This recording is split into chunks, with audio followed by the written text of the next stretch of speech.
Injil bagi kita dari Markus pasal 6 ayat 1 sampai 13. Demikianlah firman Tuhan. Kemudian Yesus berangkat dari situ dan tiba di tempat asalnya, sedang murid-muridnya mengikuti dia. Pada hari Sabat ia mulai mengajar di rumah ibadat dan jemaat yang besar takjub ketika mendengar dia, dan mereka berkata, dari mana diperolehnya semuanya itu? Hikmat apakah? Hikmat apa pulakah yang diberikan kepadanya, dan mujizat-mujizat yang demikian bagaimanakah dapat diadakan oleh tangannya? Bukankah ia ini tukang kayu, anak Maria, saudara Yakobus, Yoses, Yudas, dan Simon? Dan bukankah saudara-saudaranya yang perempuan ada bersama kita? Kalau mereka kecewa dan menolak dia, maka Yesus berkata kepada mereka, seorang nabi dihormati di mana-mana, kecuali di tempat asalnya sendiri, di antara kaum keluarganya, dan di rumahnya. Ia tidak dapat mengadakan satu mujizat pun di sana, kecuali menyembuhkan beberapa orang sakit dengan meletakkan tangannya atas mereka. Ia merasa heran atas ketidakpercayaan mereka. Lalu Yesus berjalan keliling dari desa ke desa sambil mengajar. Ia memanggil ke-12 murid ini dan mengutus mereka berdua-dua. Ia memberi mereka kuasa atas roh-roh jahat dan berpesan kepada mereka supaya jangan membawa apa-apa dalam perjalanan mereka, kecuali tongkat, roti pun jangan, bekal pun jangan, uang dalam ikat pinggang pun jangan. Boleh memakai alas kaki, tetapi jangan memakai 2 baju. Katanya selanjutnya kepada mereka, kalau di suatu tempat kamu sudah diterima dalam suatu rumah, tinggallah di situ sampai kamu berangkat dari tempat itu. Dan kalau ada suatu tempat yang tidak mau menerima kamu, dan kalau mereka tidak mau mendengarkan kamu, keluarlah dari situ dan kebaskanlah debu yang di kakimu sebagai peringatan bagi mereka. Lalu pergilah mereka memberitakan bahwa orang harus bertobat, dan mereka mengusir banyak setan dan mengoles banyak orang sakit dengan minyak dan menyembuhkan mereka. Demikianlah Injil Tuhan Yesus Kristus. Yang berbahagia adalah setiap kita yang mendengarkan firman Allah dan yang memeliharanya. Haleluya.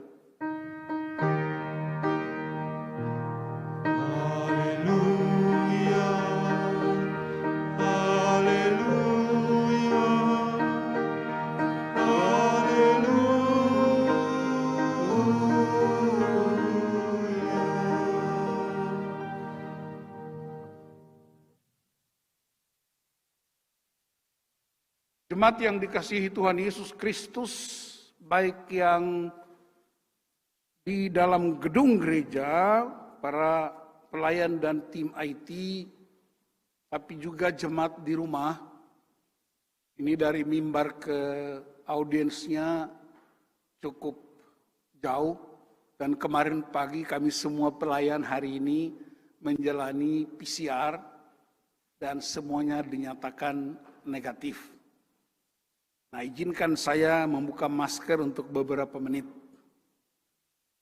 Tema kita hari ini ialah siap untuk ditolak.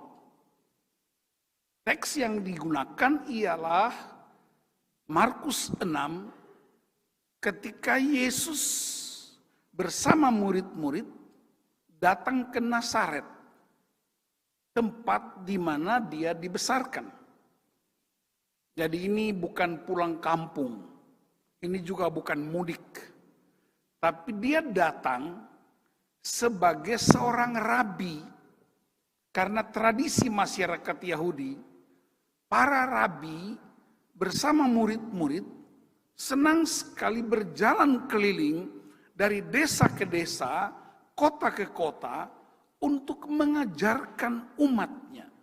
Dan kali ini Yesus datang bukan sebagai anak kampung itu, datang bukan sekedar mengunjungi keluarganya, tapi dia datang untuk memberitakan kuasa kerajaan Allah. Karena sebelumnya dia sudah lakukan di tempat-tempat yang lain. Nah, karena itu mari kita perhatikan ada peristiwa yang amat menarik. Yaitu ketika Yesus berkhotbah, orang semua takjub.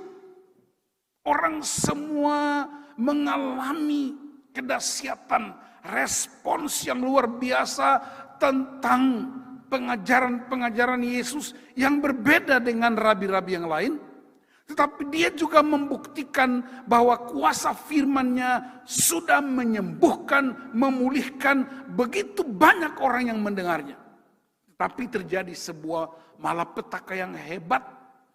Malapetakannya bukan kepada Yesus. Malapetakannya ialah respons orang-orang di tempat ibadah.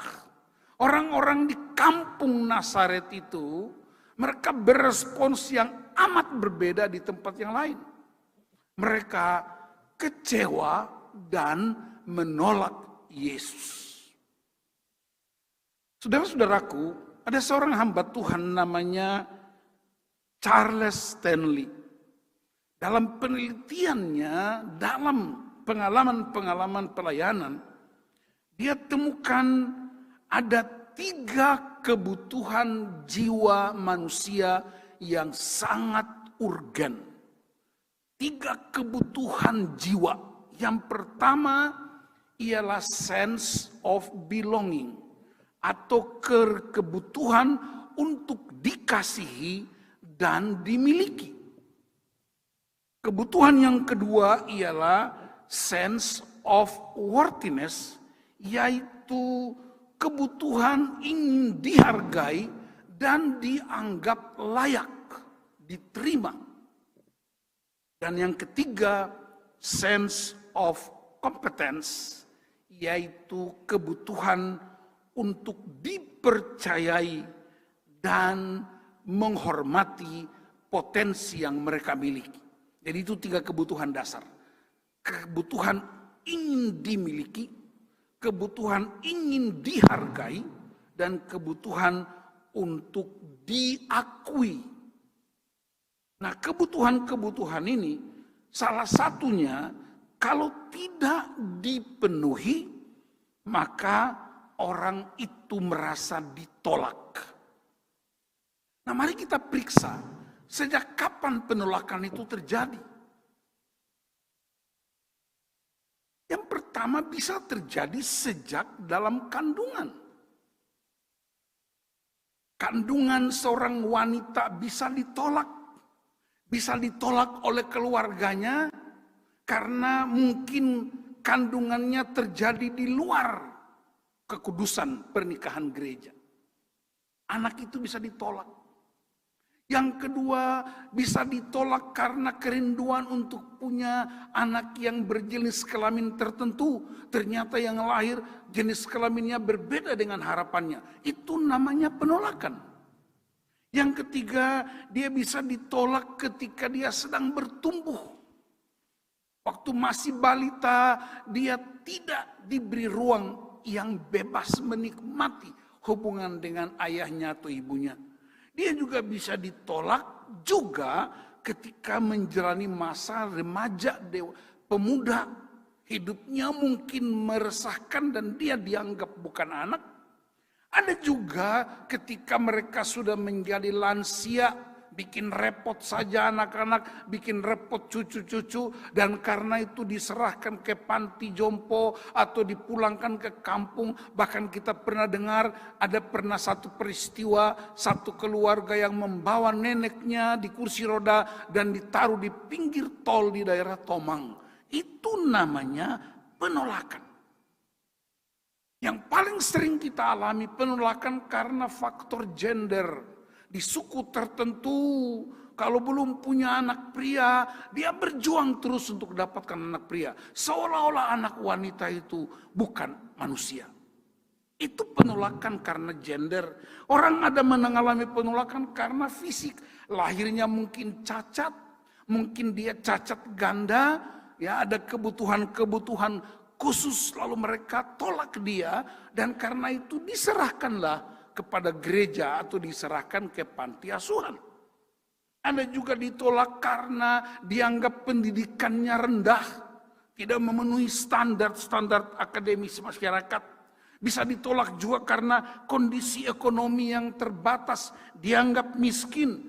Bisa ditolak juga karena kompetensinya terbatas, tidak bisa mengikuti, dan sering orang menyebut dengan istilah lemah otak. Bisa juga ditolak karena asal-usul suku, asal-usul agama, karena jabatan. Pertanyaannya, kenapa orang bisa ditolak? Karena masing-masing orang sudah punya ekspektasi, sudah punya harapan, dan ketika harapan itu tidak terpenuhi, maka orang itu ditolak.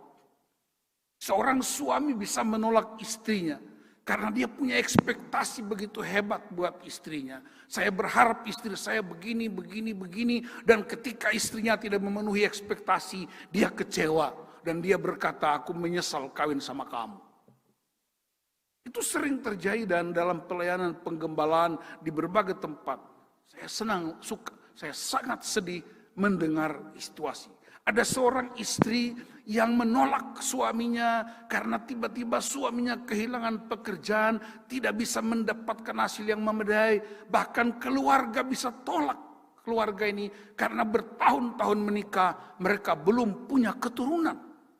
Jadi Bapak Ibu jemaat yang dikasihi Tuhan, mari kita bayangkan betapa banyaknya penolakan-penolakan. Dan saya mau beritahu, kita amat sulit untuk memenuhi ekspektasi dan pengharapan seseorang. Apa akibatnya kalau orang ditolak? Yang pertama, dia luka. Dan orang luka biasanya dia terpuruk, bahkan cenderung melukai orang lain. Tidak hanya luka, dia juga bisa kepahitan. Dan karena itu dia menghindar, dia menjadi asosial. Dia menjadi orang yang tidak suka bergaul. Dia merasa bahwa dia tidak berguna, tidak berdaya. Dia minder. Dan karena itu saudara-saudaraku, seringkali karena minder dan dendam itu, orang bisa menjadikan sesuatu sebagai tempat pelarian.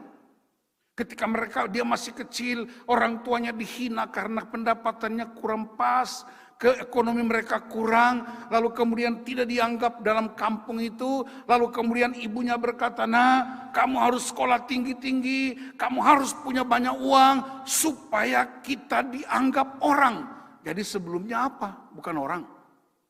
Dan itu terjadi real di mata kita. Nah, apa yang saya sampaikan ini bukan teori-teori teologis, ini bukan teori sosial, tapi ini saya mengalaminya dengan begitu banyak orang dalam pelayanan saya puluhan tahun ini. Saya berdoa supaya di GKI Maleo-Raya tidak ada penolakan atau tidak ada yang merasa ditolak. Kalaupun ada, dengar kebenaran ini. Nazaret itu sebuah kota di wilayah Galilea. Dan Galilea bagi orang Yahudi adalah tempat yang tidak baik. Kasar, tidak sopan, orang-orangnya kekar, orang-orangnya dianggap tidak pantas. Sehingga para imam, para ahli Taurat, mereka berkata bahwa tidak mungkin datang seorang Mesias dari Nazaret. Tidak mungkin itu. Padahal kita tahu saudara-saudara, Daud itu dari Bethlehem, Yusuf itu keturunan Daud. Yesus lahir di Bethlehem. Tapi ketika Herodes ingin membunuh Yesus, Yusuf dan Maria menyingkirkan Yesus ke Mesir. Lalu kemudian ketika dia pulang dari Mesir, dia dibesarkan di Nazaret, kampung mereka. Saya orang Tanimbar, tapi tinggal di Jakarta. Berarti saya orang Tanimbar yang tinggal di Jakarta. Yusuf itu orang Bethlehem, tapi tinggal dan bekerja di Nazaret. Nah, ketika Yesus datang ke sana, sekali lagi bukan berkunjungan rumah tangga, bukan pulang kampung, bukan mudik, bukan datang memamerkan apa yang dia peroleh dalam perantauan. Tapi dia sedang datang untuk memberitakan kuasa kerajaan Allah. Supaya orang-orang bertobat, supaya hidup orang berubah, supaya kota itu mengalami kedahsyatan. Tapi apa yang terjadi? Mereka menolak dia. Ada 3 alasan dia ditolak. Yang pertama, dia ditolak karena dia dianggap tukang kayu. Mana mungkin seorang tukang kayu punya hikmat yang begitu hebat dan besar? Mana mungkin seorang tukang kayu bisa membuat mujizat? Yang kedua, dia ditolak karena ibunya Maria. Diduga bapaknya Yusuf sudah meninggal. Ketika disebut, bukankah dia anak Maria? Berarti keluarga ini di kampung itu dianggap keluarga yang sederhana, keluarga yang miskin, keluarga yang terbatas. Dengan kata lain, udah tukang kayu, miskin pula. Dan yang ketiga, dia ditolak. Juga karena saudara-saudaranya menjadi teman-teman di kampung. Saudara perempuannya kan ada di antara kita. Kita tahu mereka keluarga hidupnya kayak apa. Saudara-saudara prianya juga sama-sama kita main futsal. Kita tahu kok mereka enggak setoran itu. Mungkin mereka enggak bawa bekal dalam pertandingan futsal. Jadi kita kan yang bagi makan buat mereka. Bagaimana mungkin seseorang semacam ini dari keluarga macam begini bisa melakukan hal-hal yang besar? Itu alasan penolakan. Dan ternyata Yesus heran. Tidak hanya kita yang heran, Yesus juga heran. Jadi kalau saudara tolak orang, Yesus heran lihat saudara. Nah, saudara-saudara yang dikasihi Tuhan, Yesus tidak hanya ditolak waktu di Nazaret. Waktu dia masih dalam kandungan, dia sudah ditolak oleh siapa? Yusuf, bapaknya. Ketika Yusuf tahu Maria mengandung, Yusuf berkata, ini bukan perbuatanku. Dan dengan diam-diam ingin menceraikan Maria, tapi malaikat Tuhan berkata, jangan Yusuf, itu bukan perbuatan kedagingan, itu bukan perbuatan manusia. Itu Roh Kudus menumpang kandungan istrimu untuk melahirkan juru selamat. Dan Yusuf mengalami perubahan yang dahsyat. Dia terima peristiwa itu. Ketika Yesus umur 2 tahun, dia ditolak oleh Raja Herodes. Herodes ingin membunuhnya. Dan karena itu dia bunuh hampir 2.000 anak di zaman Herodes. Darah memenuhi kota Yerusalem. Itu sebabnya seorang hamba Tuhan, ya, Profesor Yowas Adi Prasetyo berkata, warna Natal bukan warna hijau, bukan warna putih, tetapi warna merah. Karena ketika Yesus lahir, darah anak-anak memenuhi Bethlehem, memenuhi Yerusalem. Dia ditolak. Di Mesir, dia ditolak, tidak boleh diberi roti. Karena orang Mesir tidak punya hubungan dengan orang Yahudi. Dia ditolak di mana lagi? Pemimpin-pemimpin agama. Mereka bikin hoax, mereka bikin berita palsu bahwa tidak mungkin dari Nazaret lahir seorang Mesias. Tidak mungkin. Tidak mungkin dari Galilea. Karena itu saudara perhatikan, Yesus memilih murid-murid dari daerah Galilea. dan seluruhnya orang Galilea. Kenapa? Karena Galilea dianggap daerah yang tidak baik, daerah yang kasar, kotor, tidak sopan, dan Tuhan menggunakan wilayah yang dianggap manusia tidak baik untuk mengubahkan cara pandang manusia dan merubahkan hati manusia. Jadi Yesus ditolak di mana-mana. Pemimpin-pemimpin agama, ahli-ahli Taurat, orang-orang Farisi. Dia juga pernah ditolak oleh murid-muridnya, bukan? Yudas menjualnya dengan hanya 30 keping perak. Bayar parkir sekarang pun gak cukup itu. Kita kasih 1.000 rupiah bukan tukang parkir, dia buang. Kasih 1.000 rupiah buat pengemis juga dia buang. Dia juga pernah ditolak oleh Petrus dalam situasi yang amat kritis. Tapi saudara perhatikan, yang paling mengerikan dari semua penolakan, ketika disalib itu, dia berseru, Eli, Eli lama sabatani.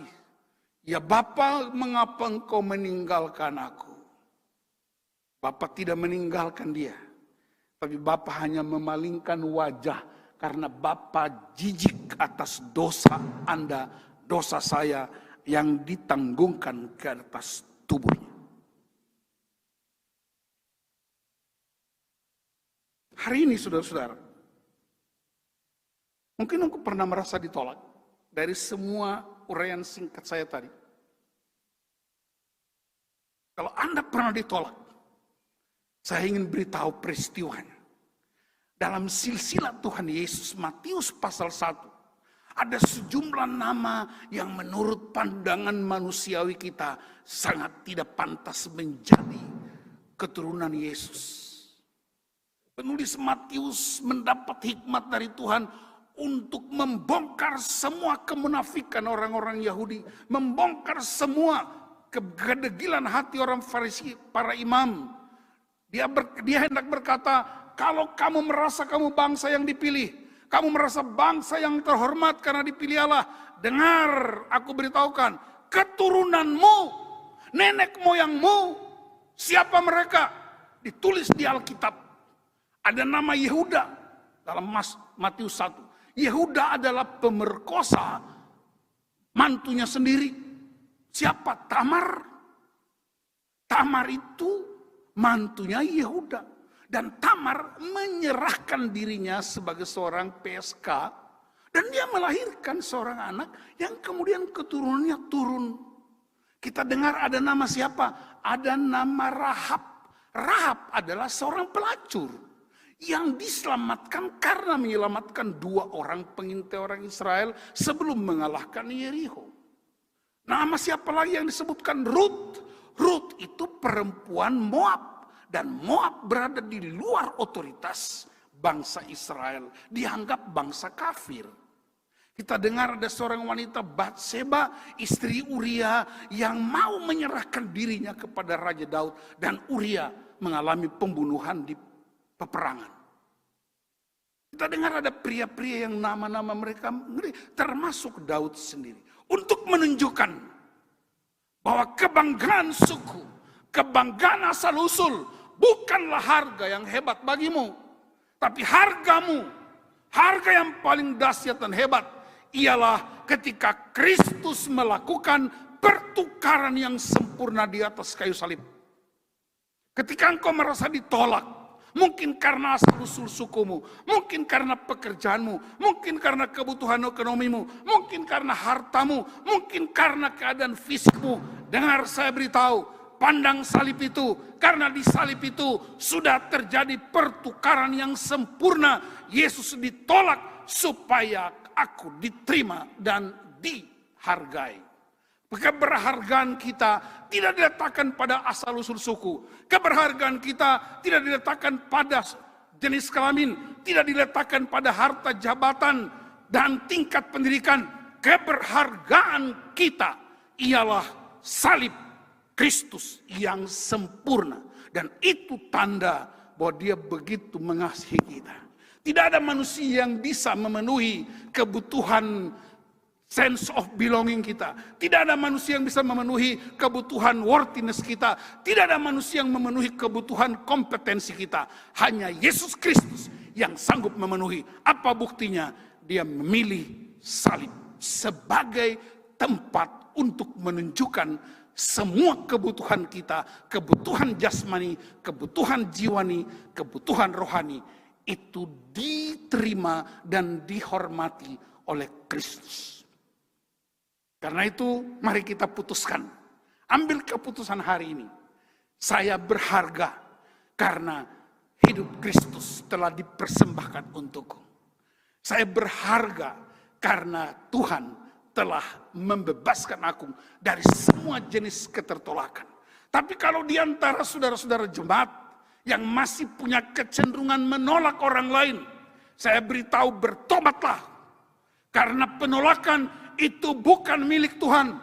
Penolakan itu bukan milik anak-anak Tuhan. Penolakan itu milik iblis, milik sibolis. Karena itu jangan ambil alih pekerjaan iblis. Pekerjaan iblis ialah menghina, menghakimi, menolak. Tetapi pekerjaan Roh Kudus ialah menerima, menghargai, dan memberi ruang yang terbuka untuk orang mengalami kasih karunia Allah. Kalau di jemaat GKI Maleoraya, ada orang yang jatuh dalam dosa. Siapapun dia, dengar saya beritahu, dia ketahuan, tapi Anda tidak ketahuan. Karena itu tidak punya hak untuk menghakimi orang lain. Siapapun dia. Tapi mari kita tolong mereka, bangkitkan mereka. Apa buktinya? Yesus datang ke Mesir untuk memulihkan karena anak-anak di Mesir pernah dibunuh. Terjadi pembunuhan massal di Mesir dan Tuhan ingin patahkan semua kuasa kematian. Tuhan ingin dalam Kristus Yesus, dia ingin supaya anak-anaknya hidup berdasarkan anugerah yang tidak tertandingi. Bukan dengan semua kepahitan, luka dan dendam. Karena itu saya serukan hari ini dalam nama Tuhan Yesus Kristus. Mereka yang merasa ditolak, bangkit dari ketertolakan. Karena engkau terlalu berharga. Yang suka menolak, bertobatlah. Karena itu bukan gaya hidup Kristus. Yang terakhir, apa yang sedang kita hadapi hari ini? Pandemi, hati-hati. Ketika kita mendengar seseorang terpapar COVID, mereka bisa disingkirkan, bukan? Tetapi ketika mereka sembuh, kita akan bilang begini, jangan dekat-dekat. Mereka itu alumni COVID. Hati-hati. Semua orang mesti disembuhkan, dipulihkan. Saya punya pengalaman, anak saya nomor 2 namanya Kevin. Anak pertama laki-laki. Setelah 7 tahun, istri saya mengandung. Dan saya amat berharap anak perempuan. Ada 2 alasan kenapa anak perempuan. Pertama, laki-laki. Yang kedua, di keluarga kami, saudara bersaudara, nyaris belum punya anak perempuan. Dan saya berharap anak perempuan. Waktu di USG sama dokter di sebuah rumah sakit, dokter bilang, praise the Lord Pak Pendeta, puji Tuhan, anak bapak laki-laki. Lalu saya tanya, dokter, apakah nggak bisa berubah? Dokter bilang, Pak Pendeta, bapak kan biasa khotbah, laki perempuan kan sama. Tapi secara tidak sadar, itu tahun 2000, saya telah melahirkan sebuah spirit penolakan. Dan benar saudaraku, begitu anak ini lahir, semua orang di gereja, kami waktu itu tinggal di Jakarta Timur, semua tetangga kiri kanan memanggil dia Nona Manis. Anak ini seperti seorang perempuan. Tapi setiap kali saya mau gendong dia, dia meraung-raung menangis. Hampir berlangsung selama 4 tahun. Setiap kali saya angkat dia menangis, dia berontak, tidak mau dipeluk oleh saya. Saya tidak mengerti. Lalu saya mengikuti sebuah pelatihan, sebuah pemulihan. Saya diingatkan oleh seorang hamba Tuhan. Itu namanya spirit penolakan. Jadi apa yang harus kamu lakukan? Aku harus lakukan. Pergi ke dia, peluk dia, kasih tahu dia, papi pernah tolak kamu dengan latar belakangnya. Dan saudara saya pulang lakukan itu. Beberapa hari kemudian setiap kali saya peluk dia, dia peluk saya rata-rata. Dan anak ini dia udah bertumbuh umur 21 tahun, sebentar lagi dia jadi seorang diplomat. Karena hubungan internasional. Sampai kadang-kadang dia tidur di dada saya bergaul akrab dengan dia. Jadi saudara ingat, kalau pernah Anda tolak anak-anakmu, bikin beres, supaya Tuhan sembuhkan hidup kita, menjadi berkat buat banyak orang. Saya berdoa, supaya roh ketertolakan kita patahkan, roh penolakan kita patahkan, dan menjadi umat yang berharga di mata Tuhan. Ikuti saya, dengar, bagi yang di rumah maupun di dalam gedung, ikuti perkataan saya, ucapkan dengan suara hatimu dan dengan mulutmu, katakan, aku percaya kematian Kristus total, sempurna, membawa kemenangan dalam hidup saya. Tuhan Yesus ditolak supaya aku diterima.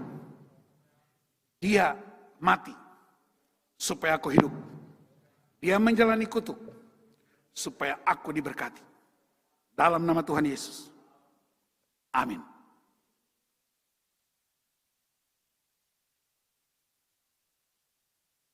Mari saya undang jemaat berdiri.